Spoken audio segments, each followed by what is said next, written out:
Baswapur reservoir sir Kondapochamma కింద ఉంటుంది, కొండపోచమ్మ కిందకు ఉంటుంది. వీళ్ళకి తెలియాలని చెప్తున్నారు. ఆఫీసర్లు మిస్గైడ్ చేసిందా వీళ్లకు తప్పుడు ఆ నుంచి సార్ బస్వాపూర్ నుంచి భువనగిరి కాన్ఫరెన్స్లో మేము ఏదైతే సార్ నేను సబ్జెక్ట్ డిబేట్ అయితే లేదు, ఓన్లీ రైతుల గురించి మాట్లాడుతున్నా.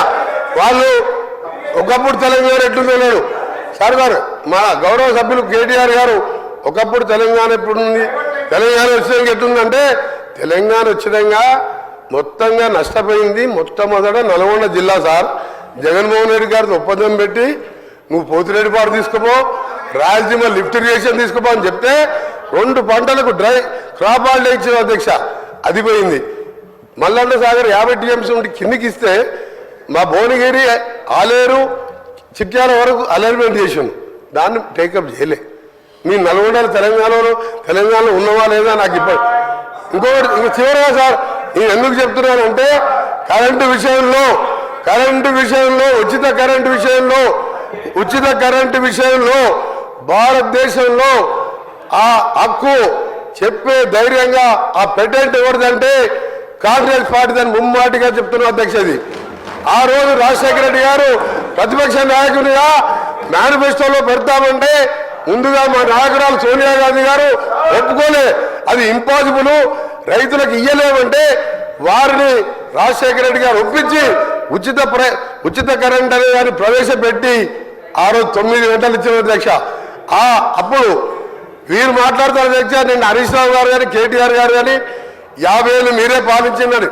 50 ఏళ్ళు సమైక్య పాలనలో ఆంధ్ర ముఖ్యమంత్రి ఉండి పొరపాటున మధ్యలో 2 సార్లు తెలంగాణ ముఖ్యమంత్రి అయితే సంఖ్యాబలంతో వాళ్ళని పదవిని దింపితే మా నిధులు నీళ్లు నియామకాలు లేక అందరం ఆఖరి సొంత పార్టీ మీదనే పోరాటం చేసి తెలంగాణ తెచ్చుకున్నట్టు అధ్యక్ష.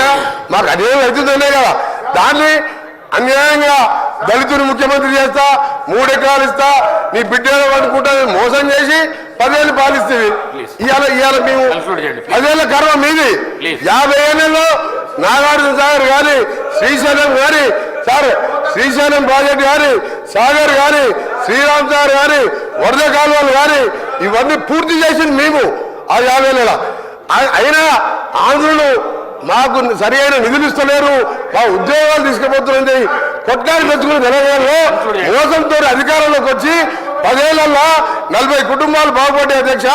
వీళ్ళు అంటున్నారు కరెంట్ ఇచ్చినావు నీళ్ళు ఇచ్చినావు అని. ఏమి ఇయ్యలే అధ్యక్ష, ఏమి ఇయ్యలే.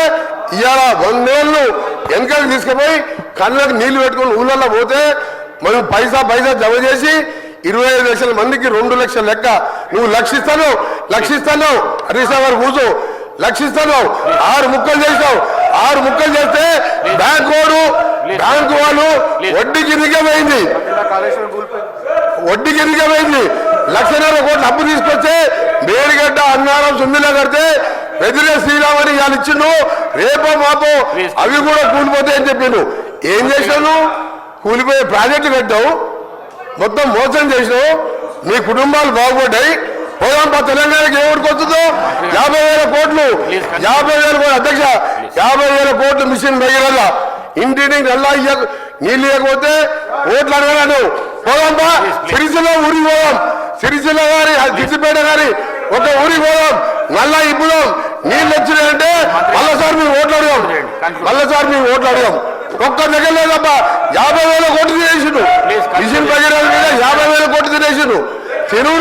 తినుడు తప్ప అన్ని తిని ఇవాళ సంవత్సరంలో నేను దారులు పెరగాలంటే నేషనల్ క్రైమ్ కార్డు అధ్యక్ష. ఒక నిమిషం చివరిగా లాస్ట్ పాయింట్, గౌరవ సభ్యులు కేటీఆర్ గారికి నేను చెప్తున్నా, హరీష్ రావు గారికి నేను సమాధానం చెప్తలేను. వారికి మాట్లాడే హక్కు లేదు. ఆయన డిప్యూటీ లీడర్ కాదు, ఆయన సిఆర్పి సెక్రటరీ కాదు, ఒక ఎమ్మెల్యే. ఆయన చెప్తలేను. ప్రశ్న సబ్జెక్ట్ మాట్లాడుతున్న కేటీఆర్ గారికి నీ సమాధానం చెప్తున్నా. నేను ఒకటే చెప్తున్నా, క్రైమ్ రికార్డు చేయండి. ఆత్మహత్యలు 2013 వరకు ఎందుకుంటే 2024 ఈ రోజు మా 1 సంవత్సర కాలంలో తగ్గినా లేదా నేషనల్ క్రైమ్ రికార్డు తెప్పిద్దాం. ఎందుకు అబద్ధాలు చెప్తారు దగ్గర? సభను ఎందుకు తప్పొట్టిస్తారు? ప్రజలను ఎందుకు తప్పొట్టిస్తారు? దయచేసి వాస్తవాలు రైతు భరోసా మీద మేము మా మంత్రి గారు చెప్పేది మా ముఖ్యమంత్రి గారు చెప్పేది రిప్లై వినండి.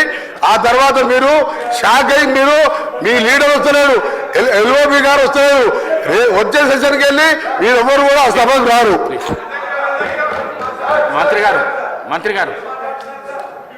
మంత్రి గారు గౌరవ సభ్యులకి వినమ్రపూర్వకమైనటువంటి విజ్ఞప్తి. ఇది ఆయన గారికే చెప్తున్నా, అందరు సభ్యులకి చెప్తున్నా. అందరు సభ్యులు అంటే ఆయన ఉండడండి, ఆయన కూడా ఉంటాడు కదా. ఇది కేవలం రైతు భరోసా మీద గౌరవ సభ్యుల యొక్క సూచనలు.